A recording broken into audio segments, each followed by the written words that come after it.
Okay, so I'd like to call the Policy Committee meeting to order. It's Tuesday, January 21st, 2021. This is the first meeting of the year with the new members of the committee, so I thought maybe we can start just real quick introductions, go around the room, both board members and staff members. If you just give us your name and your title. So I'll start. I'm Roberto Rodriguez. I'm an at-large member and serving as chair of the Policy Committee right now.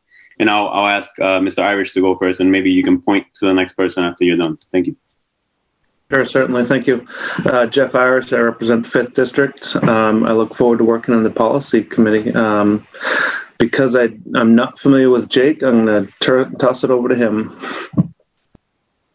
Thanks, Jeff. My name is Jake Giesman. I'm the assistant principal at Lyman Moore Middle School, currently serving as interim principal at the Remote Academy.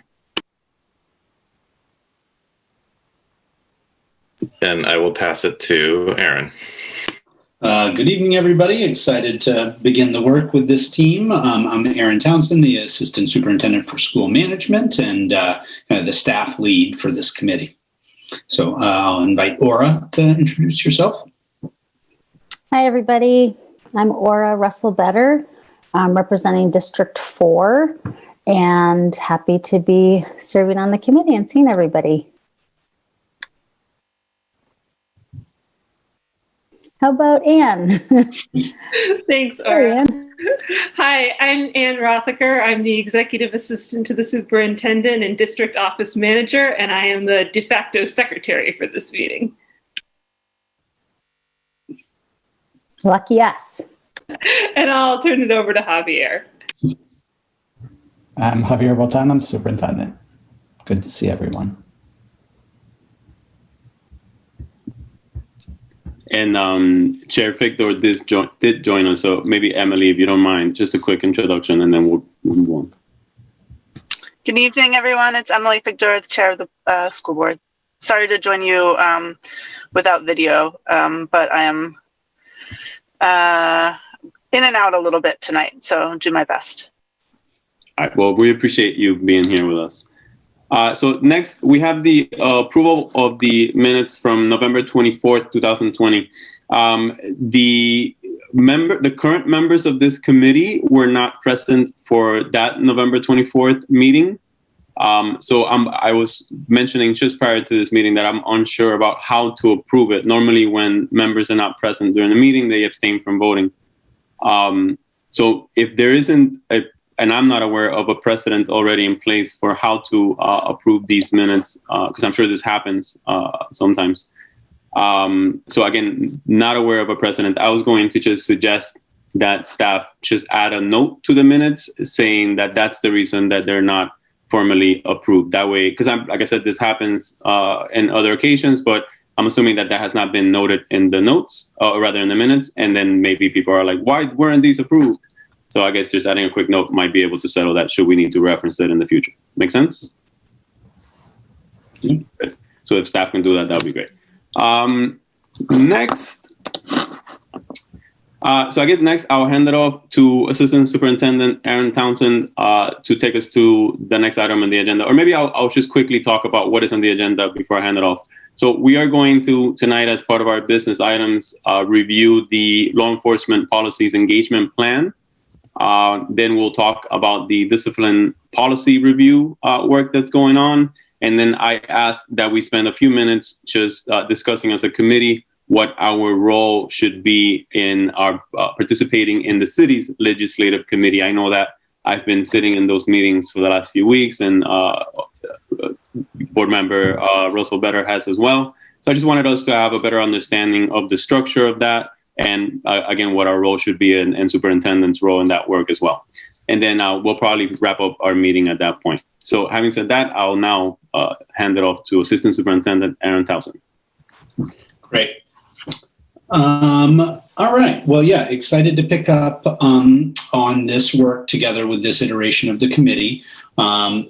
So for the first agenda item, the law enforcement engagement plan, just two things wanted to do. One is just for background and start to kind of reacquaint the committee.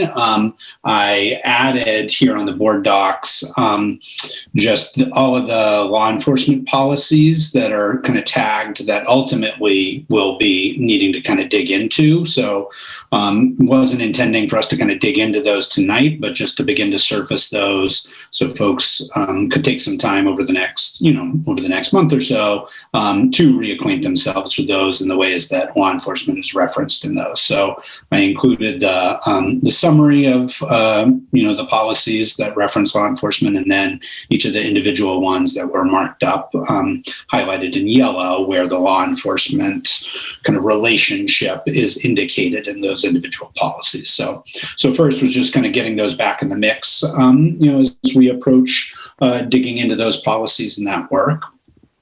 The second thing is just to touch base on, since we last met, we had the first framing meeting for the community engagement event. Since then, did a little bit of work to try and land the proposed time. I know, just sent out the update last night. So just wanted to update folks on kind of where we stand for the planning for the community engagement event. So, I think we, had a productive initial meeting in terms of the framing. As we were digging into the planning for the larger community engagement event, we wanted to make sure that we were not moving too quick to try and just turn around and have the engagement, and that we had been deliberate enough for two reasons. One, to ensure we had capacity to support multilingual family involvement, both in terms of timeline to get the flyer translated, working out the logistics of translation in that context, and securing, our multilingual team. So that was one. And then the second was, it just didn't feel like it behooved us to try and just turn it around and make it happen quickly in a way that potentially people might feel like, they didn't have visibility that it was happening, and ultimately whether they choose to engage in or not, or just aware that it was happening. So it felt like we would benefit from allowing a little bit more time before we actually convene the engagement to be able to get the word out and make it visible that we are engaging in this conversation. So where we've landed in terms of trying to triangulate calendars across our facilitators, the multilingual availability, historically kind of the committee's availability, and other board meetings that are happening. There really end up being precious few nights that are available in that way. Is Wednesday, February 24th. So the Wednesday after we return from break, and we feel confident. We're kind of in the final stages of finalizing the flyer. So we'll have kind of the month of February to get it back out to some of that original stakeholder group, have some visibility for folks so that there's sufficient time to do engagement and ensure we have a good representation and kind of diverse participation in that event. So so that's kind of the proposal, and the framing language was in the email that I think we've gotten clear on exactly how how we want to approach the larger conversation. We can talk about that in a moment. Just backing up, the two other things to share around this are, one, we've thought, we had awesome participation from student members in that first meeting, and we know that it can be a challenge sometimes for students to show up and to feel, like they're comfortable, to be able to engage, like substantively, in a in a big kind of community engagement with a lot of other adult stakeholders. So we're intending to offer an optional, it's not required for students, but we'll put it out there for folks to have kind of a pre-session where we kind of just review the agenda and what's going to happen and generate some initial discussion so that we've kind of primed the pump, if you will, for students to be able to participate meaningfully, in the larger stakeholder engagement. So that's one little thing that we thought would be a beneficial add in support of student engagement. And then lastly, just, anticipating now that, the size of this for folks who are kind of connected to this, I think we began this conversation thinking, oh, we might be able to get together like 15 to 20 people for this conversation. Once we started engaging with the facilitator, that scope grew of like comfort level of like, oh, we could have 50 to 60 people. We've done engagements in that way. And even now, the potential for it scaling to, be a larger group. And so, that's all natural and fine. And we want to be prepared for that to be productive. So we're working on identifying a handful of additional just kind of like light touch facilitators for folks when we go out into breakout rooms, can help those groups kind of stay oriented towards, towards the goals of the engagement. So we're going to do a little orientation for those folks on Monday the 8th is the proposed date for that. So given that the vacation week kind of plays in there, that felt like the best kind of natural date to have that lined up. So just wanted to like update on those plans, open up any space for kind of questions, as we've kind of been building towards this work over the past couple of months. So that was, the intent of this agenda item is just to update and kind of get everybody up to speed with where we stand. Excellent. Thank you. So do we have any questions? If you don't mind using the raise your hand feature on Zoom so I can take them in order. All right. Ms. Russell Better, go ahead. Thank you. Yeah, thanks for that, Aaron. I did peek at the email, but that was helpful to have it all laid out like that. I just had a question about the facilitator roles. Like, did you have a picture of, what folks you were, or have you had people already share interest in that? I just was kind of, when I saw in the email, I wonder who you were hoping would. We have some folks both internally, staff-wise, as well as some community folks who people have recommended. That again, it's, kind of light touch facilitation. We're not expecting a whole lot, but yeah, there are some internal staff folks as well as some community folks that have been recommended. Oh, great. Okay. And then I think this is just a thought I wanted to share, because a number of us were present for this feedback that we got. I think that was during the Race in America class. Trying to remember now, but I'm just remembering students sharing, specifically Black students sharing in a different context, but about, kind of feeling the token, feeling like being the token student. And so I'm just really thinking about that shared experience that, a number of students have shared, and just thinking, I know you already said you were thinking about that issue of, how do we make sure that young folks are feeling, welcome to talk, and the challenge of kind of the power dynamic and who's involved.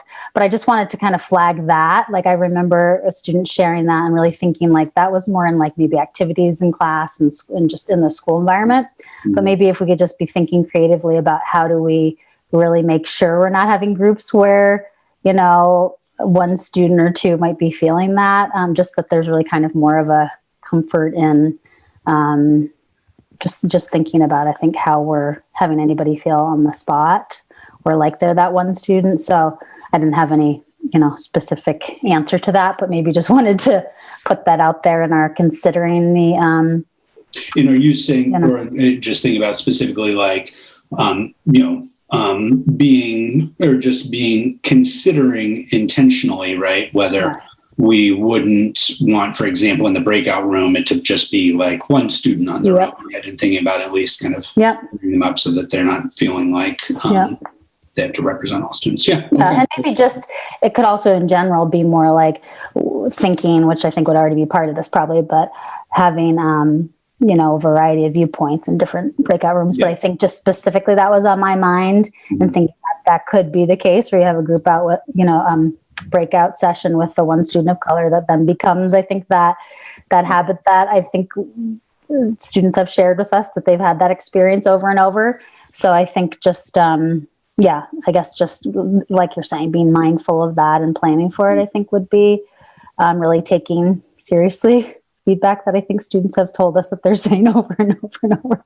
So, and I think our facilitators would be awesome. I mean, Mo and I'm spacing the other. Michelle. Yeah, Michelle. I mean, I think would be great with that, but just, I guess, flagging that was my feedback. Thanks. And Chair Figdor? Thank you. I just wanted to thank Assistant Superintendent Townsend for this work. It seems like the plan has really come together and is very thoughtful. So just appreciating all your leadership on this. And then I wonder, or I guess, is there a plan to, in some way, distribute or frame up the specific policies that we want to tackle moving forward to make, in part, this work more concrete? For instance, I don't know that participants will have any idea what types of policies we're thinking about, and I do think we want to walk out of this with some, building some bridges, but also with some more clarity and without kind of anchoring it in the policies that we need to review and update. I think it will be hard for us to get there. So I'm just wondering if that's part of your thinking, and if so, what the plan is. And thank you again so much for this work. Yeah, appreciate that. Yes, we've talked a fair bit about this, like what the balance between, so in addition to the policies and kind of like setting up that framing of like what's the work that's in front of folks, as well as, what do we have the capacity to do to like build understanding around the issues beyond just what everybody's kind of opinions are that they're bringing to the table. So and within the context of kind of this one engagement, like how much can we get done? So I think where we landed on that. So we've talked about that exact issue and how to manage that, right? And particularly given the potentials, even if it is just 50 people, that's still a lot of people. Is essentially what you're naming is kind of like a framing portion of the meeting at the beginning. They're cutting in and out, Aaron. Oh no. Okay.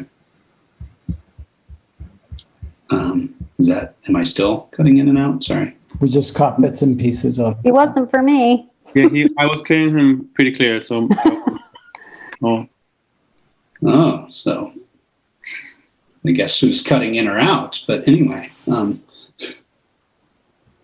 are you with us? He can't hear us. Yeah. Okay. I missed that, so I must have been the one cutting in and out, if everybody else did, so I'm fine. I can get the Cliff's notes. Anyway, the short version is, yes, we've talked about an opening framing chunk that helps to kind of outline and to make some of those resources available to folks. But we've also, so that's one of the strategies we've talked about. We also recognize and had some discussion, particularly with the multilingual team, about how deep to go specifically, and I don't hear this as your suggestion, Emily, but, about any individual policy, but just to help frame the conversation about what the relationship should be in some concreteness, so that people can have a little bit more productive conversation than just super broad. And so, yeah, that exact tension we're trying to wrestle with, what's the right level of kind of sharing and concreteness without getting too far down that rabbit hole in a group of that size, when our goal is to try and come away with some broader kind of guidance for us to then apply to the revisions of the policies. So that's how we've been kind of talking about it and thinking about it, and happy to share out some of that as we, develop that prior to the engagement, with this committee. That sounds great. I do think even if it's just like, these are two examples of the types of policies that will help, help us not just rehash the SRO debate, right. But help us think going forward and give us some practical, the practical input that we want. I get that like handing out these policies is not going to be effective, but some some clear, if there are 2 or 3 that are the most accessible to people that we could actually, articulate and have people look at, see in the framing materials. I think that would be really beneficial. Yeah. One other framing piece, and then, recognize member Irish, you got your hand up, but the other aspect of framing. So yes, I think, kind of in line with what you're thinking, can imagine that as part of kind of just the opening presentation of kind of illustrative examples, right? That helps to kind of make it concrete.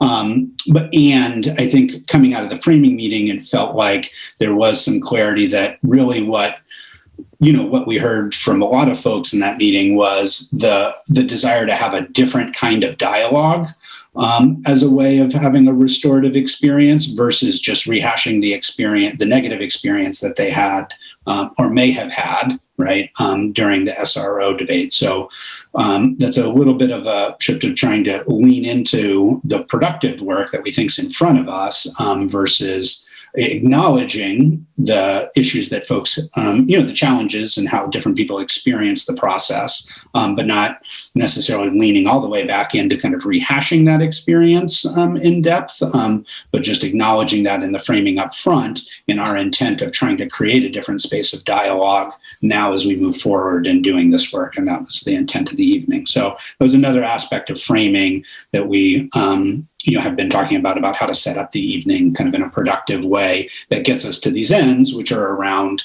community guidance and dialogue around the changes that we're considering moving forward around our policies versus too much, kind of historical back and forth. So.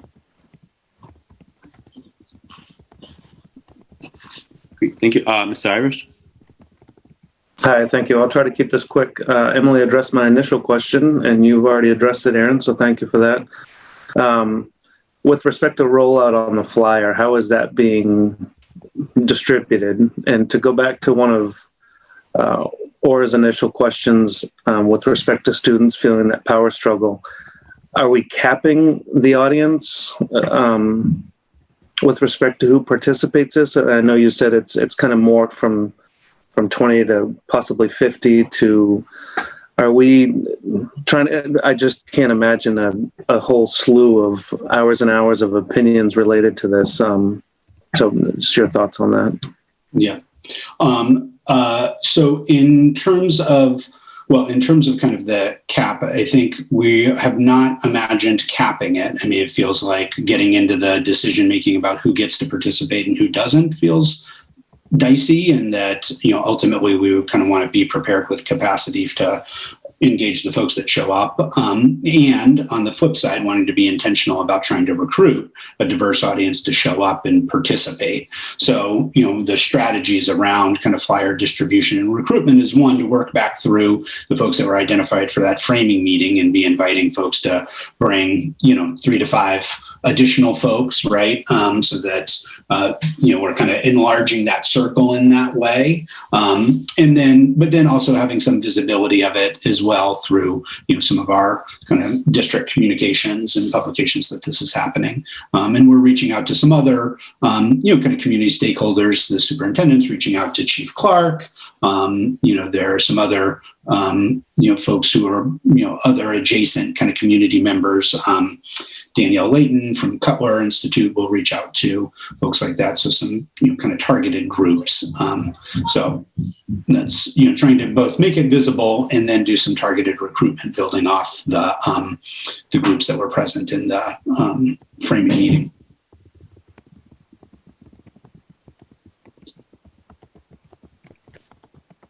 Great, thank you. I think I'm having some connectivity issues too, because I was losing it. The little message to that I had a slow connection came up. Do we have any other questions? I don't see other hands raised. Is there anything else we need to add to this discussion? The only thing I wanted to say was I really appreciate the consideration, not only in the scheduling, but in everything else that was explained, the consideration for the bandwidth to do it effectively. So I'm confident that just because we're paying attention to those things, the size of the group, how effective can we maintain them? I'm sure that we'll land somewhere where the work will be productive. So I'm feeling very confident in the work of the staff so far, as Chair Figdor said. So I'm confident that we'll figure out how to manage those things well. Chair Figdor, you had your hand raised.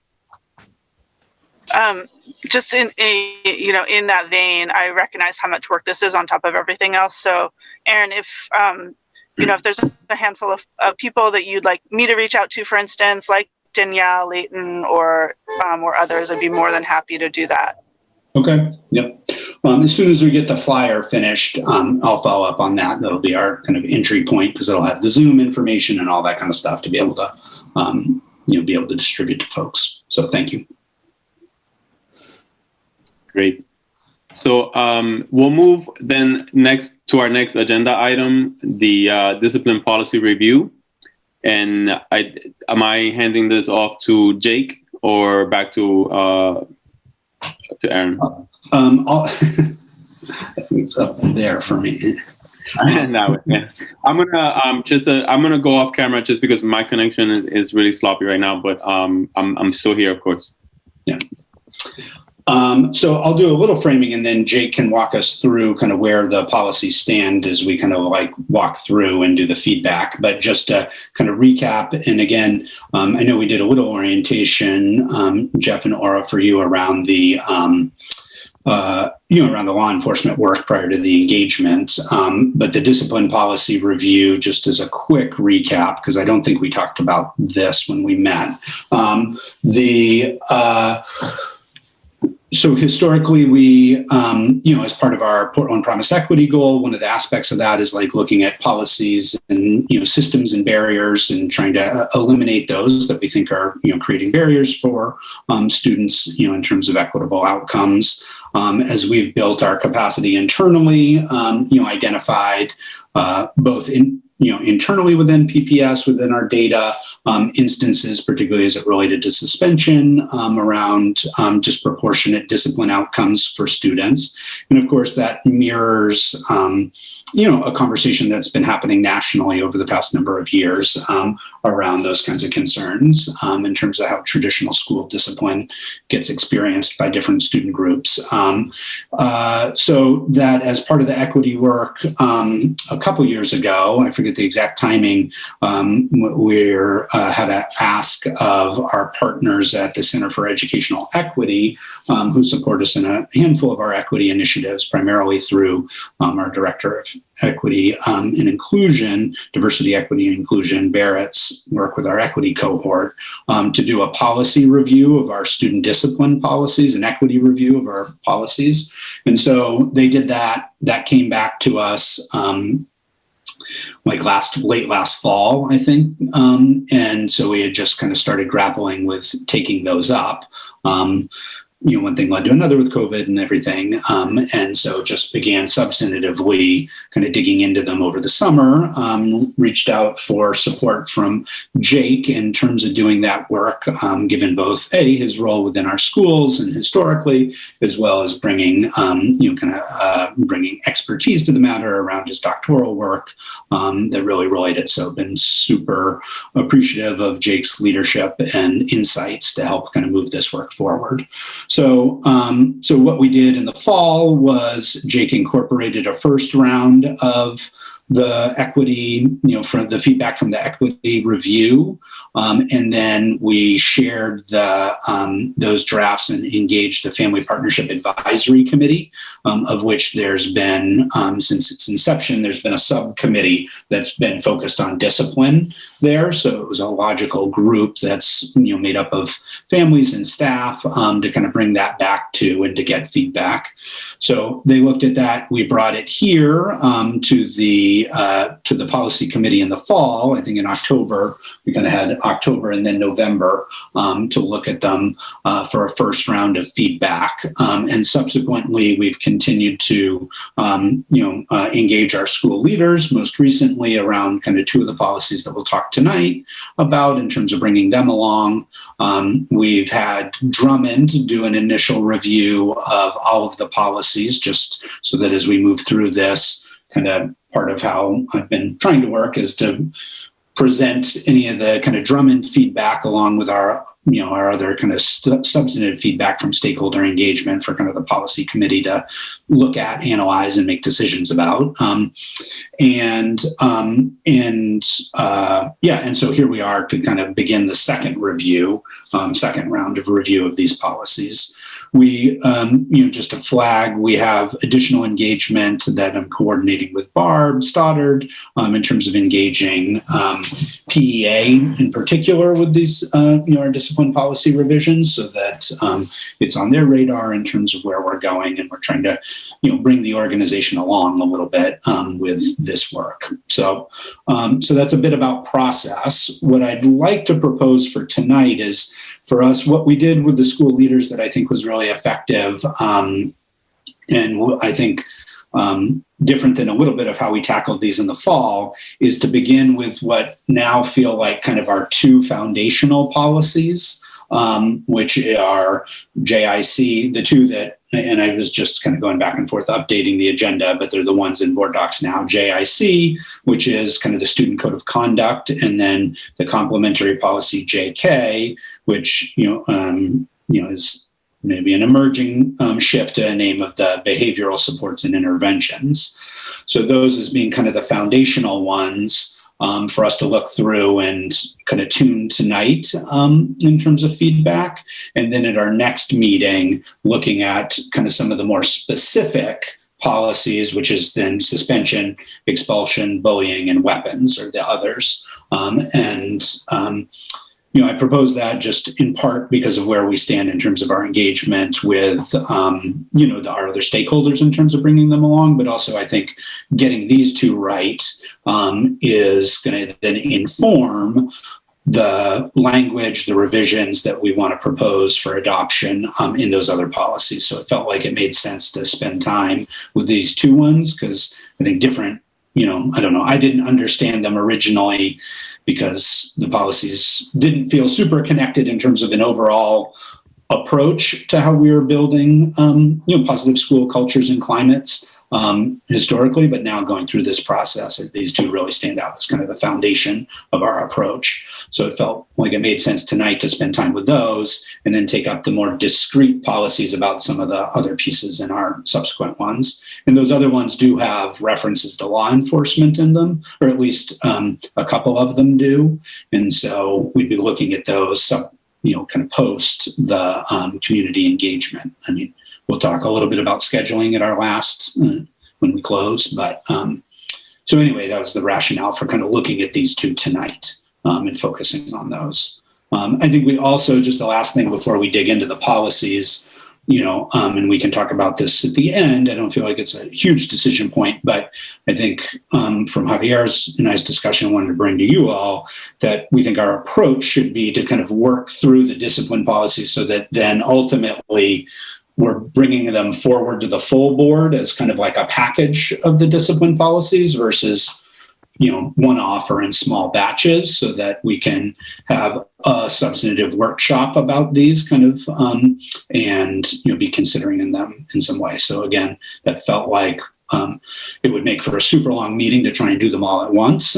So that was never a realistic possibility. And so starting with these core ones and knowing we'll need to come back to the second slate of them next time, and potentially at that point be in a position to take action on them as the policy committee, and which then next step would be to kind of move into the board sequence of first read and workshop and then second read and vote.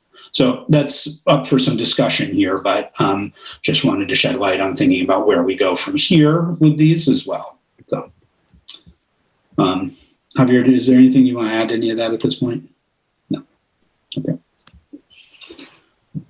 Any questions on that before we jump into the actual policies? And I turn it over to Jake to talk through where we stand. Ms. Russell, better? Thank you. Just really quick question. and this might have been shared already, but is there a time frame goal for when you're talking about kind of, the breadth of these discipline policies being developed? We, as part of the committee report last time, just not a specific time frame goal, of like by X date we want to have these. I think, we name these as part of the, kind of work plan for the committee for this year. I think scaling back on that, I think we have interest generally by the conclusion of this academic year, which is different than the policy committee's year, to have both these and the law enforcement policies updated so that we are prepared to roll into our next school year with that as kind of our foundation. So by the end of June would be the. Okay, thank you. And I think we're well positioned to accomplish that, on the discipline policies. So this meeting, potentially our next meeting, I think we could get through the discipline policies potentially and have them ready to go to board engagement, potentially in the month of March or March into April. While then the committee is taking up substantively in March and April, the law enforcement policies. So I think with that cadence, we have a trajectory to move all of these through this academic year. Any other questions before we take it to the actual policy work? All right, I don't see any hands. So should we go to Jake? Sure. Thanks, Aaron. That was I think a really accurate and thorough description of the process to date and process moving forward. Just a word about the product that you have in front of you in board docs, the second read drafts for JK and JIC. Early on in this process, we were tracking all changes in Microsoft Word so that you could really see the old policy and the new policy. There have been so many input sessions and iterations that would just be, I think, that's not feasible or processable. So when we look at JIC, which I recommend we start with, there's actually no markup. It encompasses, to the best of my ability, all the feedback that we received. JK, however, does have some markup, including some comments about guidance that I've wanted you to think about or that I've not incorporated yet. Aaron, I think I saw your hand go up. Just wondering if you want me to share screen at all of JK in terms of and just checking, especially for Jeff and Aura, in terms of able to access and download the docs from Board Docs. So just. Yeah, I'm open to however you'd like to proceed. Jeff and Aura, are you good with? I have both of them up right now, so okay. I don't know. I can get it up, so that's okay. Thank you. For the sake of this being a recording and it be accessible later on, maybe sharing a screen would be helpful as we narrate it. Okay. And I will just, another note on process, I'll be handwriting notes from what you input that you all are providing. So,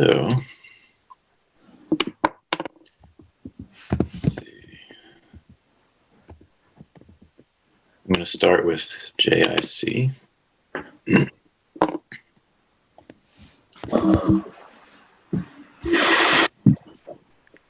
And are you seeing JIC? Okay, great.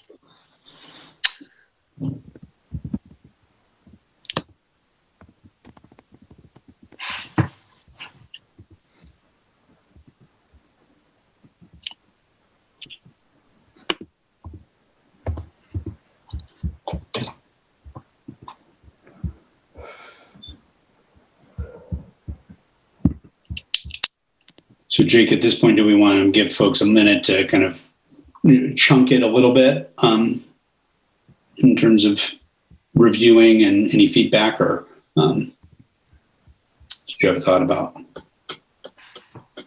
this policy? I think we could read the whole thing real quick. So yeah. I'll leave this up for a moment and then scroll up.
if after you've done reading through the document and you have questions, please just use the raise your hand feature and we'll field them as they come up.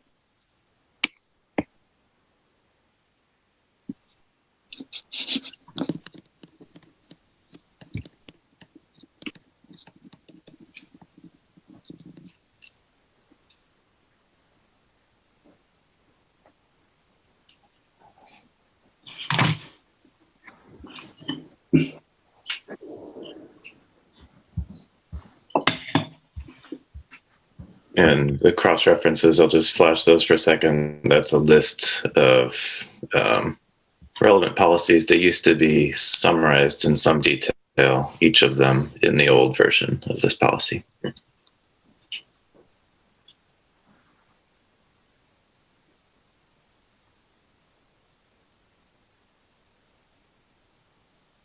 I'm muted. Ms. Russell Better? Oh, thank you. I just was curious with the piece about board policy prevailing over, different student handbooks. Is that part of this review? I would be curious since I'm not familiar with, I'm assuming that means student handbooks for each different school building. Like, is that part of the work of trying to, figure out the parallels or discrepancies in those? It has not been to this point. And I would say that's, that would be my role moving forward, right? The adoption of this is ensuring that, broadly speaking, obviously, delegating with school leaders, but that they're updating in any way that's relevant, their school handbooks to be consistent with these. So, this is ultimately, and, the committee's role is, I would, suggest, I guess, is kind of like, this is the governing expectation, right? And schools' handbooks need to then be reflective of this, right? Okay, thank you. So, that was helpful to just see that, this policy would invalidate or, would be seen as the official policy, but that's helpful so it sounds like the education piece would be to say that this is the expected policy and that the student handbooks, which may in fact not be on the same page, would be expected to not be the kind of rule of the land there. Thank you. That helps.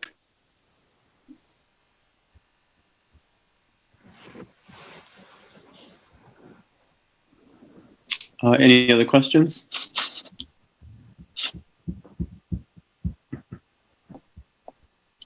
Okay, I don't see any other hands raised. Can I just comment real quickly? I was really fortunate to have been around for a lot of these sessions where input was received.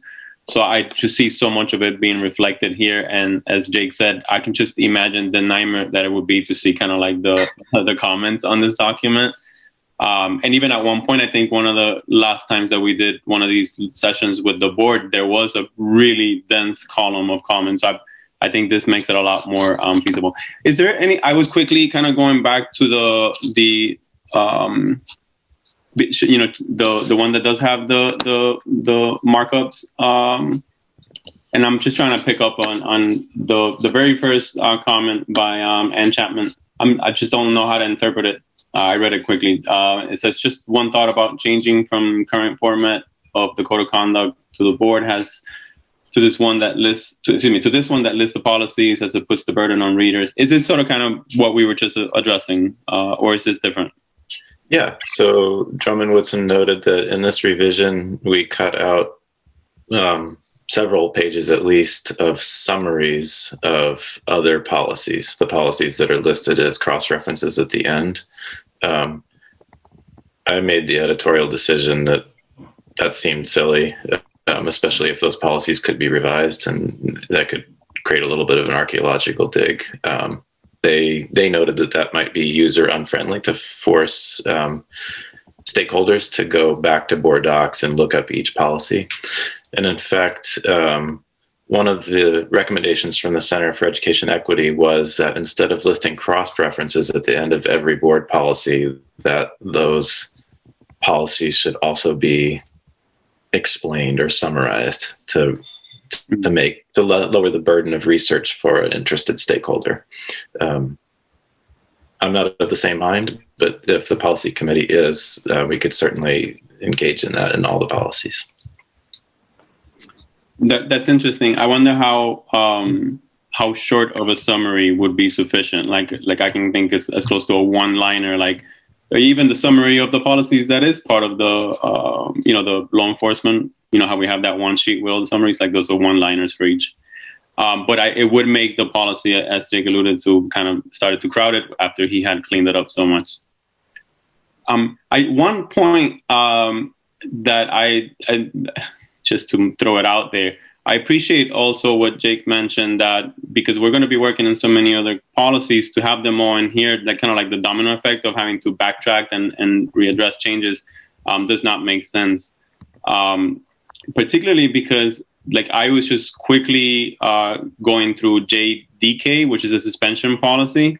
And I was thinking, I want to make sure that if there's something about that policy that I want to talk about when we get to it, that today's conversation doesn't neither open or close that window. So I was already sort of kind of foreshadowing it. So having Jake eliminate that option by keeping that out of this policy, I think is helpful. So just wanted to throw that out there.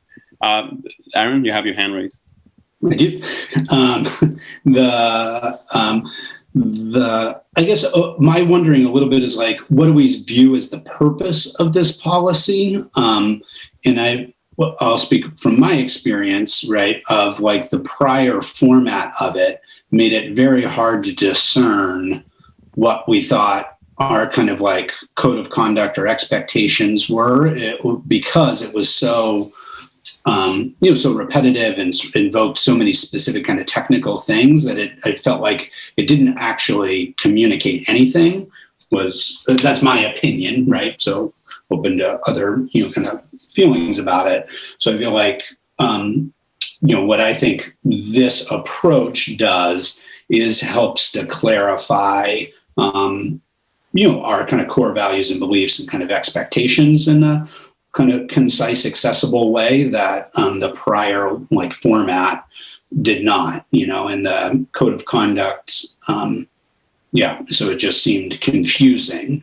Generally was my experience of the prior format and layout, and didn't help us organizationally kind of communicate our expectations in a meaningful way. All that comes back to like, then what do we think is the purpose of having this policy?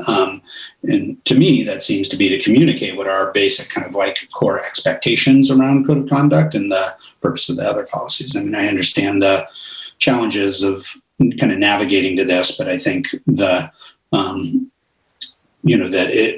it's student handbooks and other means that are the primary entry points that we need to ensure are accessible for students and families, is, the higher priority in terms of accessibility and so forth. But anyway, those are just some comments. No, I appreciate that. It's almost like our discipline philosophy document. Yeah. Mr. Irish? This may seem a little bit trivial. This is my first time reading this, so forgive me. I see here that I think it's under Article 2 student conduct. While these expectations are for student, the board also sees them as relevant to all school community members. And forgive me for being absent in previous discussions, but is that going to fall? Are we as a board going to adopt the same code of conduct with respect to to the bullet points that are listed in this policy?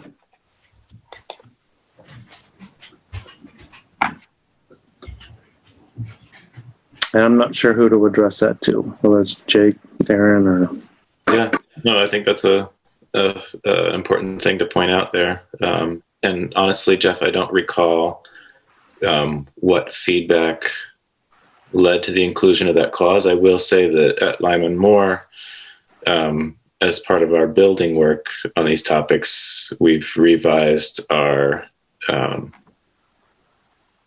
our behavioral norms for the building using a lot of stakeholder input, and committed to them applying to adults as well as students. So it is possible that that came from me. I don't disagree with it. I'm sorry, Aaron. I don't disagree with it. I just think if we're going to hold all community school stakeholders responsible for those provisions, then I think we should be included. Oh, you mean explicitly name school committee? I don't know that it needs to be explicit. I think it's implicit that we're already part of that. Okay, gotcha. Yeah. Yeah, and the same question has come up about other policies that we've reviewed. So it is something that the board has discussed in terms of, are everything that we put forth in policy, we always say that or at least we've said as of recently, that it applies to the board as well. So I think it's a really good point to raise, and and to include in the talk, because even that clause where it says that it is relevant to all school community members, that includes us as well. Absolutely. I'll also call out that I think some of the feedback from John and Woodsum, and it will be more relevant for the second read of JK, was they noted that a lot of the language that is emerging in these policies is either aspirational or is meant to steer the execution of things in a new direction. And they wanted to make sure that we didn't overreach in our language beyond what needs to be in policy and beyond what we're actually going to do.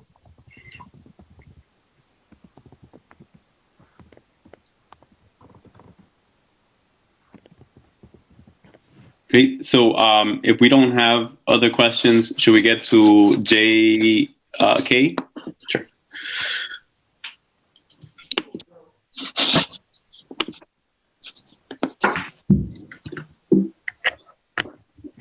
Are you seeing JK? Okay. Here, I think we may want to go article by article.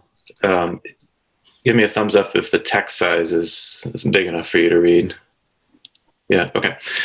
So I'll direct our attention first to the preamble, the title of the preamble in Article 1. The title of this policy used to be School Discipline, I think. So the change in title Aaron alluded to already is kind of a statement about what this whole umbrella policy revision is trying to do, to shift from a catalog, a mindset of this crime gets this punishment, this crime gets this punishment, to how are we cultivating and supporting students in meeting behavioral expectations.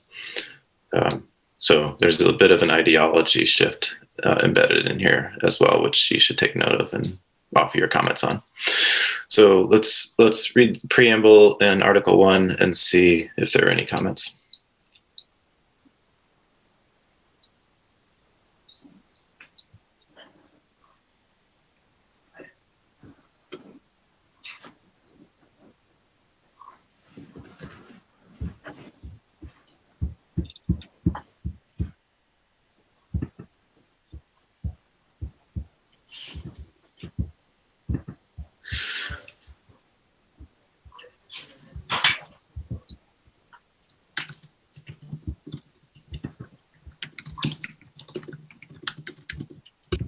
And I think the raise hand feature, we could stick with that process.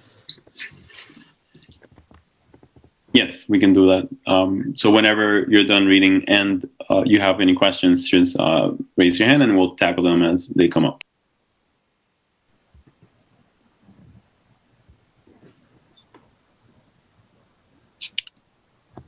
Okay, I'm going to scroll up to Article 2, which might almost fit on my screen. Okay.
I get the sense that some people might still be reading. I have a question, but it's somewhat far down on Article 2. It's on Section J or subsection J.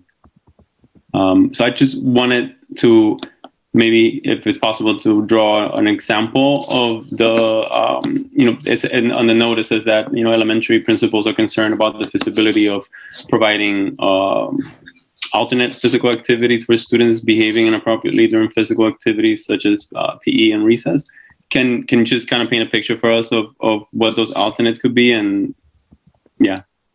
And just because it is kind of interesting just to consider physical activity within the discussion of it not being a punishment, but it could also, because of what you're already taking part of is PE class, then you don't want to take that away. So now there's a substitute. So there's like that thin line of this is not a punishment. This is just a replacement for the physical activity that you were already taking. So I'm talking in circles, but go ahead, Jake. Yeah. So I think that is something that I think the elementary principals were asking for. One example that may or may not feel feasible to any particular building is to provide an ed tech who's doing, a indoor basketball game with one or three kids, one or three of them whom are unable to access the wider playground safely.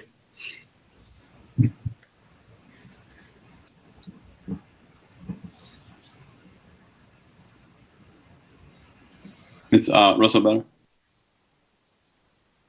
Thank you. So my questions aren't completely formulated, but I just wanted to first make observation or comment on how much care and thought's been put into all these detail. Like, I'm just kind of blown away by that. So I think maybe, in my social work role, professionally, like just to see how much thought's been put into a lot of these pieces, I'm really impressed. So I just want to say that. And then I think just the couple pieces, I guess I'm trying to figure out what my questions are, or my, I was thinking, Jake, was it Drummond that you were saying? I remember you had said a little while back about really needing to be careful about our policies being, really, how did you word it? That we can really implement and do what's in there, right? Like that, to not be, I forgot all the language, but am I correct in that? That was sort of the parameter. So I think I'm just seeing some of these and wondering, like, what does it actually mean in practice? So like, staff and faculty having the knowledge, skills, and mindsets to understand and serve. And I think maybe even more, I think there was more about having skills. I don't know which piece it was. Authorized to make and enforce rules. I think I can't find the exact, but like, I'm not clear how much teachers need for more training to be able to implement. So I guess that's the piece, what does having the policy and then implementing the specific supports and skills that staff needs. So I think that's just one question I have, just to kind of get it concretely for me, like what is the expectation for us to be able to implement that? Is it realistic? Because I don't think I understand if that is. And then my other piece is just the family engagement. That is huge for me, just in my own experience. I'd like to know how that might play out too, because I feel like just as a parent, sometimes, and I hear other parents say not understanding and knowing maybe what's happening at school and how do families follow through with that or have relationship back and forth. So I guess that's more of a comment, but I think that's really critical. But yeah, do you have any feedback about the implementing and what teachers need to be able to get to these goals, these laid out pieces of the policy? Yeah, I'm not sure I have a really clear answer to that, except that I think that's something we need to think about, and something Aaron is going to have to think about as being in charge of school management. And I'll let Aaron weigh in as well if he wants. I will, on the topic of families, I'm noting on Article 2, number I, families should be actively involved in the process. it's unclear. I think that was originally intended to mean the buildings will actively welcome families in and include them, but it could also be read as families shall be involved. So I'll go back into that language and make sure it reflects the intent and what's feasible. Yes, that part. Sorry, was that I, Jake? I, yeah. I. Was there another one that had family besides that one? I will scan for that in the whole document. Okay, because I felt like I do agree that language seems confusing to me, but there was another piece that I felt like was more positively like, oh yes. So I'll look at it again. But yeah, Aaron, I don't know if you have any feedback about my question. Yeah, I mean, I think, in terms, I think you're speaking to 2C, but, not just, that as being the most, demonstrable. And I guess I would say, regardless of this policy, we have a wide range of folks who totally have those skills as it stands now, folks whose skills we need to develop. So regardless, here, that's the work kind of we're engaged in terms of trying to build folks' capacity to serve the students they have in front of them. So, I mean, I feel like the training obligation is the ongoing obligation we have, to continue to grow our capacity to ensure that all of our kids are excelling, right? And so I think that layers into, the data pieces here, certainly as it connects to student engagement and connection to school, but obviously even just the academic pieces as well. So, anyway, so I feel, to me, it doesn't, I think there's more when we'll look at it, coming up here, more specific things about like skills around de-escalation that gets a little bit more specific that I think is a question about, do we want to get that granular in our kind of prescription of training in the context of this versus kind of the broad statement around, that C represents. Thanks. I think that helps because maybe the expectation that the policies that we implement we do in fact have the plan and the purpose of implement. I think that would feel clear to me that was that our intent and following through, like you said, an ongoing work, but maybe anything specific, I guess to me, I would want to know. If it's the de-escalation, what specifically is it versus not having the detailed language in there as much. Does that make sense? Like, just it seemed like we would fulfill that requirement of really being something we're planning to implement, not going beyond the language of that. But I certainly, everything that's here feels really important to me. So anyway, thank you for explaining that more.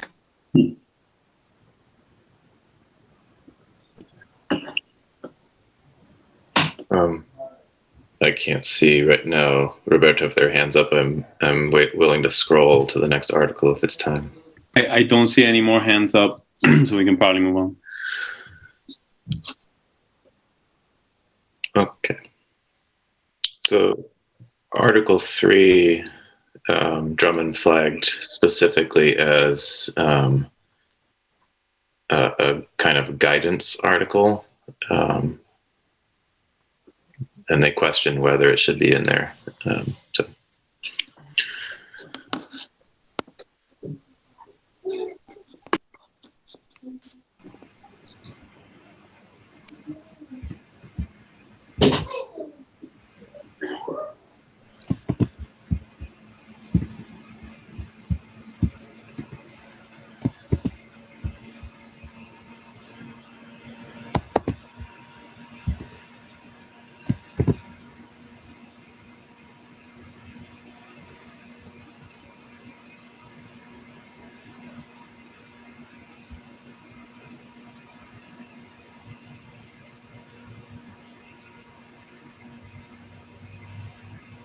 Mr. Irish?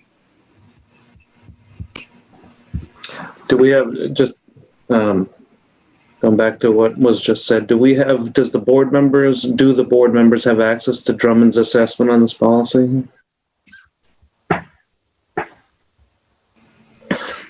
Yeah, it should be attached in the updated version of Board Docs. There's the version that Jake's presenting and then the one that had Drummond's feedback. Oh, I didn't. All right, I'm looking at that now. We just pulled it up. Thank you.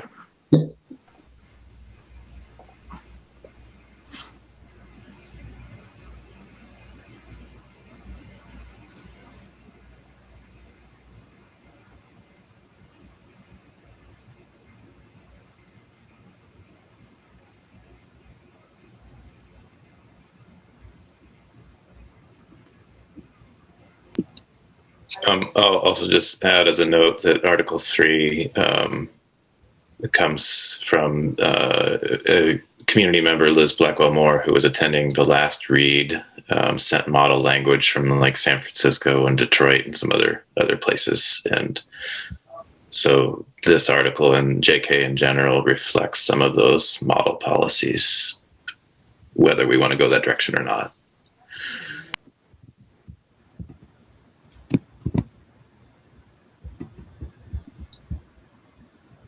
Jake, on that note about the guidance to include only examples that are actually available, does that language, the counseling sessions or after school help, are we okay with that? Does that reflect what's available? Well, Aaron might have a district-wide perspective on that, but I believe so. Maybe after school help needs to be made a little more general for the elementary context.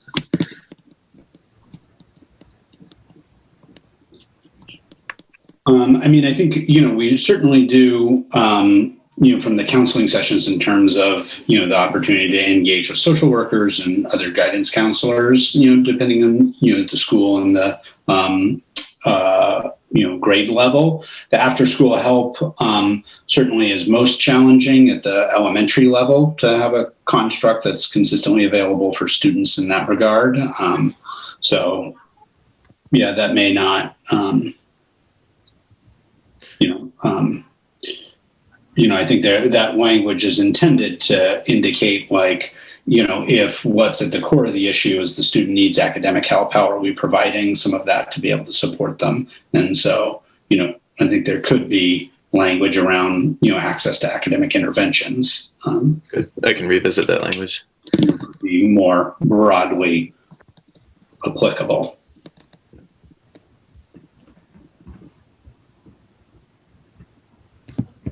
Yeah, I think that makes a lot of sense, the way that you explained that, Aaron. Ms. Russell, better? Thank you. Jake, I don't know if you can answer this. I know Jeff was just pulling up the Drummonds and I didn't look at it. So their commentary about Article 3, was your understanding, Jake, that they didn't want to have this because of the specificity of it? Or do you know? Their comment had to do with we could consider only including language in the policy that is representative of a requirement rather than illustrative examples and guidance. Yeah, and I guess I don't understand enough about the process of, is there concern that, say, we are specifically saying PBIS and there are great things about PBIS, but then at some point in the next near future we take on a different model? Is it that you have to really go back and change it? Because if it's really specific, I'm just wondering, does it make a difference to put more somewhat more vague language? Because is it about having to go back in and change it again if it has that much? Because I think that this is great to have detail, but I don't understand enough, I guess, about the negative side of it. So yeah, I think if it's in there, it needs to be couched. Like I attempted to in the preamble to the article. They did raise our attention to the fact that if there were ever a litigious situation, anything that we've clearly committed to in a policy is something that we will want to have done. Yeah, and I guess this is just my commentary as a newbie here too, but I feel strongly about wanting to have language that really is clear about what a framework is we want, right, as a district. And then on the other hand, I think, I want staff to feel like there's some flexibility in what you're doing as well, right? Like that. And yeah, so I don't know what the balance of those is. And I wonder, if you're not specific enough, then is it not being a clear expectation? But then the litigious piece, I guess that's obviously a consideration too, that I don't have the expertise on. So, okay, that's food for thought. Thank you. Yeah.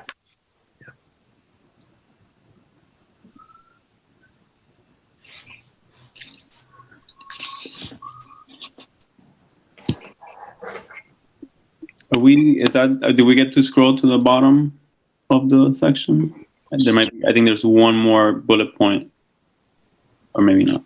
My screen is weird. Oh yeah, we're there.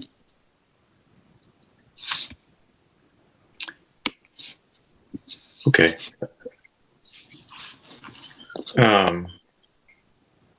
I'll leave it like this on the screen. Article 4 is, well, I'll let you read it, but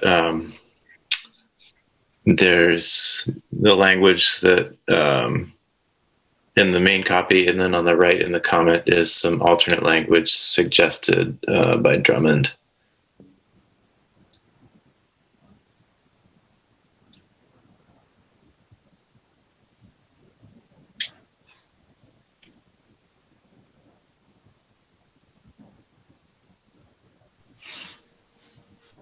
Hey all, this is Emily. I'm just breaking in to say I apologize, but have to jump off now. But I will catch up on these policies and touch base with Roberto and Jake. Just so appreciate all the work on these policies. Thank you. So thanks so much, everyone. Thanks, Emily. Thank you. You have a good night. Appreciate it.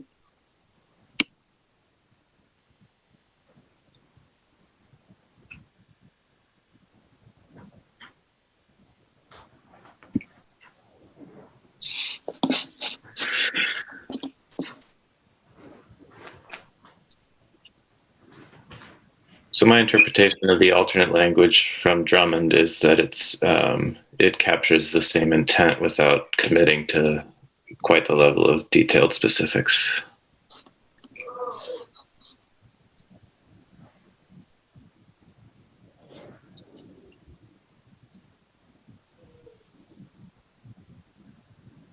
I guess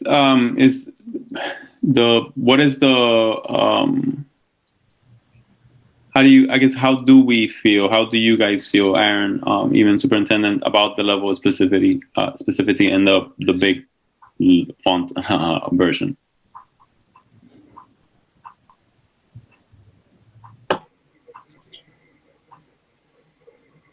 I mean, for me, I guess I feel, I totally appreciate Drummond's feedback. They, again, have been super supportive partners as they were with harassment policy in terms of their thoughtfulness in the review. I think it is an interesting dance about communicate, how we use the policies to communicate how we want to do business, and when we're trying to shift our practice in a particular way, there is value in codifying some of that level of expectation. We do have an opinion about what makes sense, what's in service of promoting a more equitable climate. I haven't, and I'll say, I think the feedback we got from school leaders overwhelmingly was just how deeply this resonated with the work they're trying to do at the building level. Much of the feedback and questions were all the struck me, and superintendent and Jake can weigh in on their opinion, but as just the right kind of conversations about how do we actually, fully realize it, get the work done, that kind of thing. So, I don't have, that feels to me like, again, as I felt like to some degree with the, and I feel like we're closer on this than we are even on the harassment policy in terms of, our capacity that we've been building. I mean, we've been engaged in PBIS work for some time. We have a number of schools that are, well underway in terms of how they're executing on this. So there's nothing here that makes me feel beholden to something, and I feel like there's, going back to the prior one, it's like these are illustrative examples. and we have other policies that have similar things. The bullying policy, the harassment policy, all have illustrative examples to help people make meaning of the policy. So anyway. That's really helpful to hear, especially that was the feedback from school, from building staff. I think this is then kind of like the contrast of the other argument that we could have policy that's not necessarily actionable. This is so well aligned that was the feedback. So I think that's really helpful context and kind of makes the alternate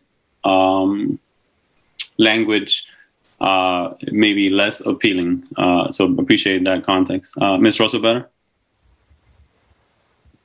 Thank you. Actionable. I like that word when I was trying to put something to the question earlier.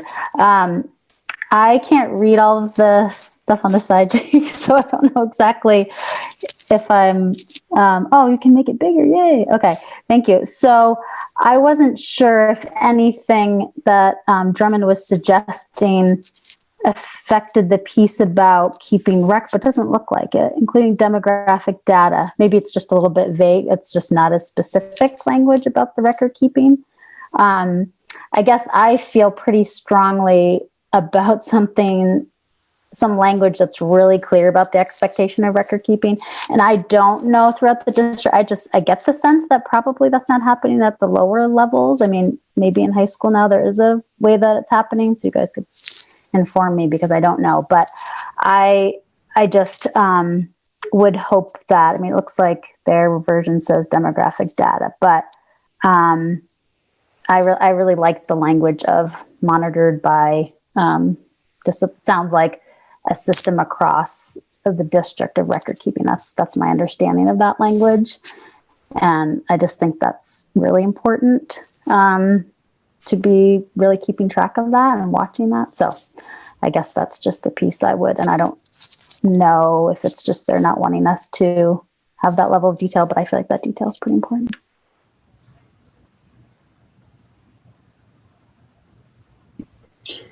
Yeah, I would argue a preference for the language that Jake put in here on this specific point, just because we do currently have 10 different ways schools might be tracking this data. Some are using a shared system called Swiss that we have begun implementation of that's aligned to the PBIS, but then others don't. And we just confront a number of data issues outside of this, and academically it makes it very difficult for us to report consistent district-wide data if we're not using common systems. Mr. Irish? Hi, thank you. I actually don't have any issues with Article 4. I think it's necessary, but when we ask for council's advice with respect to policy, and I understand the disparity between the language, have we asked, or is there possible legal issues that might arise with respect to where the language that's in there as opposed to what they've provided? Have we asked that? Yeah, thanks, Jeff. That's definitely part of the review, places, and you may see that in others like these, these policies, nothing is contrary to any, state code, anything like that. There are definitely times, and looking across various kinds of policies where we really lean on them heavily for ensuring that we're updating consistent with any new legislation, or whether it, is inconsistent with, some piece of legislation or state code. So that they will flag that, and that's definitely part of the review. I think here, what they were just trying to offer up, they're just, kind of posing questions in terms of implementation, given how they support policy work across this, across the state. So I would say at this, there was nothing that they were flagging that was, contrary to state. Right. Thank you. That really good question, because we always want to make sure that even when we might not agree with the recommendation, that does not take us outside of any legal requirements. So really important to include that. Ms. Russell-Better? I think you might have answered. I was just following up with what Jeff said. just to clarify, Aaron, like the process would be like some back and forth with these kind of things, right? Like if we were really as a committee and then as a board saying this language is really important, I mean, we could kind of have some feedback from them about what really, I mean, obviously, if this isn't a legal issue, it sounds like this, they might have some other opinion about, you know, how they think the wording might be, but it sounds like we can have some back and forth to figure that out with them. Is that accurate? Yeah, yes, they're fabulous partners in the work. You know, we were trying to tee it up so that we had done a few rounds and we're kind of bringing to them for review, you know, kind of language that was getting pretty close to set so that we could make some final decisions to just out of everybody's interest and time and, you know, not have too much back and forth. But Okay. they're more than happy to continue to support us. So. Okay, thanks. And that can be sometimes, you know, just we've had other more specific things in policies, you know, I'm thinking of the administration of medicine where we were reviewing some proposed changes. We had thoughts and I did a consultation with them just before it went to the board to make sure that was consistent, right? You know, so there are instances like that that we definitely come across.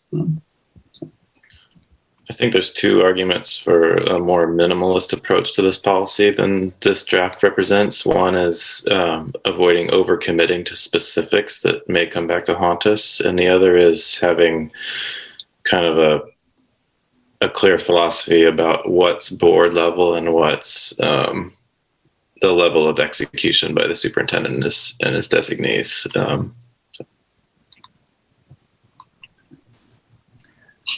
Or hers. So I guess I don't see any other hands raised. The last thing maybe we can quickly go over. When you in the note that says that the LGBTQ plus identification is not a searchable item, is that, do you mean that like in Word docs when I go on search policies, or what does that mean? I'm sorry.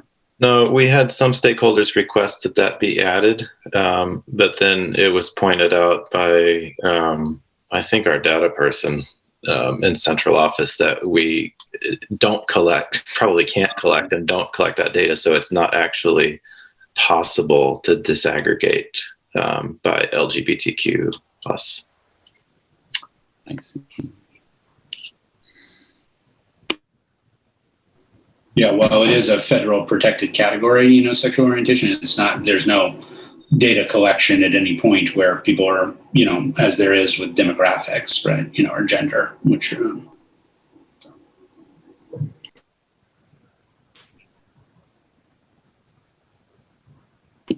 So I can think about how to massage that part of the language to get at the intent while recognizing the reality. Yeah, that's a good, yeah. Great. So I think we've gotten to the bottom of it. This looks great. This really does. And again, having been at times even actively participating when the board was involved, and in other times just a fly on the wall, this really does reflect a lot of the input and feedback that I heard from those groups. So I just really appreciate the attention to that, to including everyone's voices in these policies. So are we to the point where we're ready to send these to the full board, or are we gonna wait until we do it all as a big package? well, that was, you know, kind of what I think our recommendation was, to do it as a full package, so that, you know, we could have one, you know, I mean, it'll be meaty, but I think it'll be more productive to do one, or that was our recommendation as we were thinking about it, to do one, you know, workshop right around all the potential changes in the policies, so that we can kind of present a coherent, you know, approach across all the different ones as we look at them, as opposed to piecemealing it. So, so that would mean we don't necessarily need to take any action today as a committee, and could wait until we've got the full set of them to kind of take action on the body of the policies to move forward. Yeah, I'm happy to hear from other board members, but that appeals to me as an approach. And just as we mentioned earlier tonight, because of the cross-referencing, should we want at the full board level to address one, we don't want them to have to backtrack and change something that we've approved. So I think that's a very good process. And we've done it before in pretty bulky items when we've done entire books. So I think that we have the precedent. Great. So if we don't have anything else to add, I'll again just thank Jake for all of the work that you've done to get us here today. Just, this is, of all the issues that we work on, that discipline is something that I'm passionate about our work, and I want to learn as much about it as possible. And this process has been a learning experience. Hearing input from stakeholders, seeing your carefulness, addressing it and hearing it, and seeing then how we're managing this process now.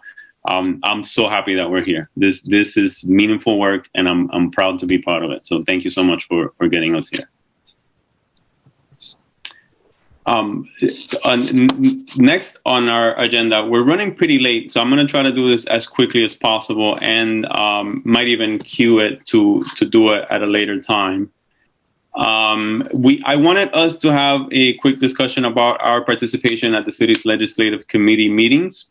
I think that this is really a two-tier conversation. One of them is really for us to understand what the city's legislative committee does, and how we ended up as a school board member having a chair in those, or a seat at those meetings, because this is not something recent. We've historically had a presence there, and then for a while, for whatever reason, it just didn't happen, and then it started to happen in the last few years.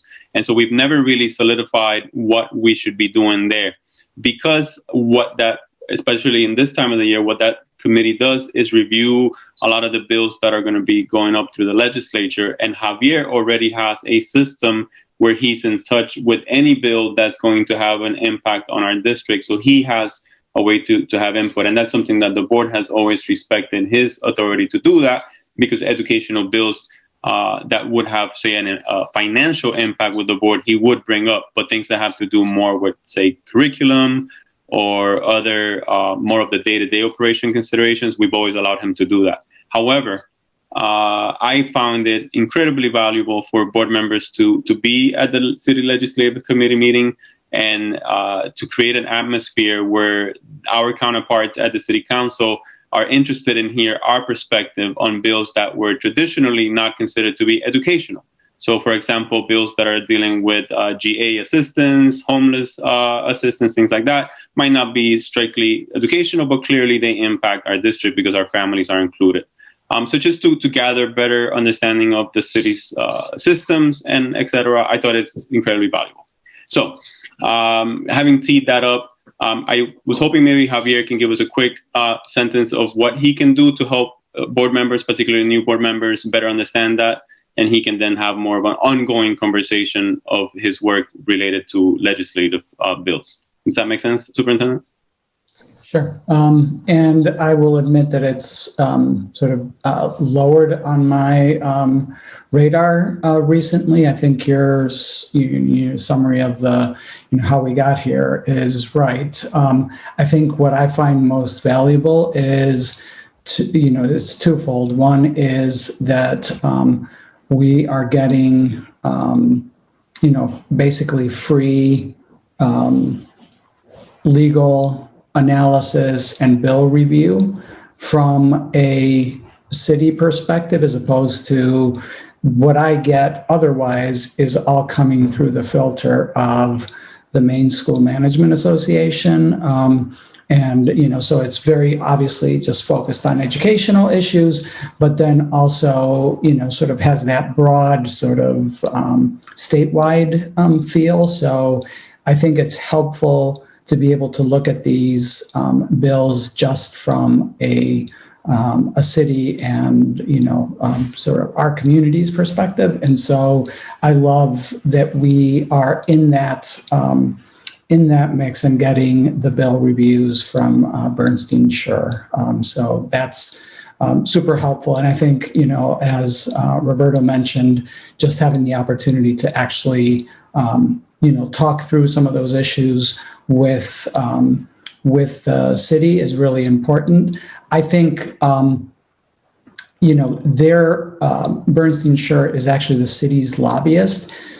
So we're basically able to then leverage them to do some lobbying for us on specific issues. And so I review the education bills that they're that were introduced and where they are in the queue, and then just communicate with Kate and their team about those bills to have them take positions for us and things along those lines that may be uniquely important to us and may not be the same position that MSMA will take. I also give them insights around, MSMA is taking this position, but, that doesn't really work for us for whatever reason. So,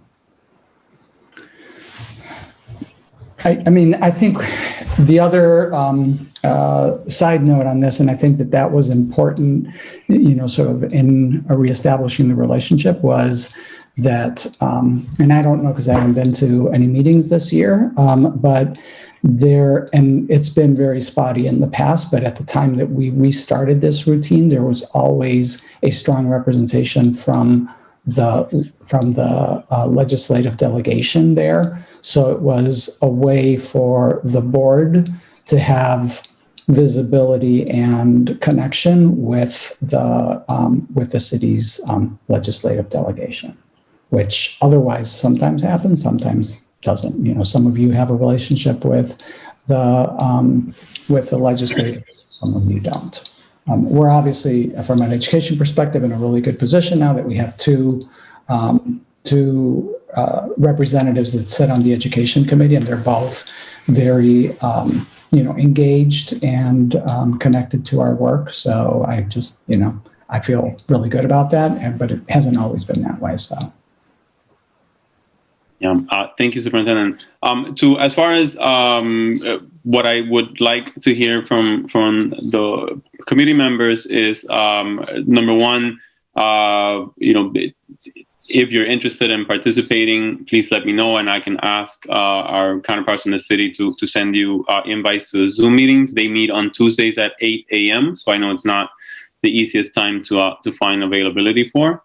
And to be very honest, we tend to be almost because we are not committee members. Obviously, we're more of like passive participants there. I'm again very appreciative of when they ask for my input, and I try to share it. Just to build on a little bit of what the superintendent said, and I'm going to try really hard to not keep us here too late. But just to build on that. Not only do we have a representation in the education committee from members of the Portland delegation, but we have an opportunity now in the state of Maine where we have this strong alignment from the Department of Education, MSMA, the Superintendent's Association, and the governor's office on the future of public education in Maine. We have the strong equity or statement of equity from DOE. And so the more that we can align our efforts and our work, the more successful we can be in having coherent, or rather to having broad effects. So knowing what's happening at the legislative side, and having, like Javier said, the opportunity to have free lobbying, in essence, services, it's incredibly valuable. And once city councilors don't have that input of MSMA positions, so when they see a bill, they might not be able to consider it one way or the other. And then we'll just say a quick comment where, I've talked to Superintendent Botana about this, and X, Y, and Z is why we feel this might be something we like or not. Those little bits of moments where we can chime in, that they feed a lot of the conversation down the line. So it's just incredibly valuable. In this day and age, in the state of Maine and where public education is heading, for us to be informed of the legislative work. So if we don't have any questions or any other comments, like I said, I will definitely share or ask the city staff to send us some invites, and without any, without cornering anyone into doing it, I definitely want to encourage everyone to join if possible.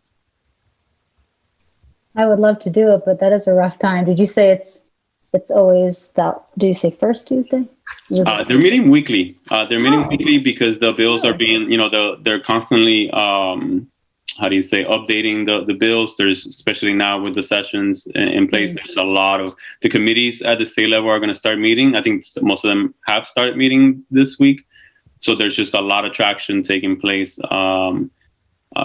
Yeah, so I could absolutely see, I mean, we should expect them to continue to meet weekly. No, I would love to be able to join. I mean, even just the one that I mean, like you said, mostly just listening, but I mean, we've talked about I just like, it's all connected, right? I mean, the things that they're talking about, even if they wouldn't consider as directly education related, just like you said, anything that's related to housing services, you know, it's just important for us to hear what's going on and for them to get input when they ask. So I'm so glad every week. That's great. Yeah, absolutely. Great. So I really appreciate that we were able to do this or to have, for me to share this with you guys tonight. Having said that, if there's no other questions or any other items to discuss, I'll take a motion to adjourn. Moved by Ms. Russell Better, second by Mr. Irish. All those in favor, please indicate, and we could just raise our hand on the screen. That's unanimous. We've adjourned at 7:39 p.m. Thank you, everyone. Great meeting, productive, and only 9 minutes overtime.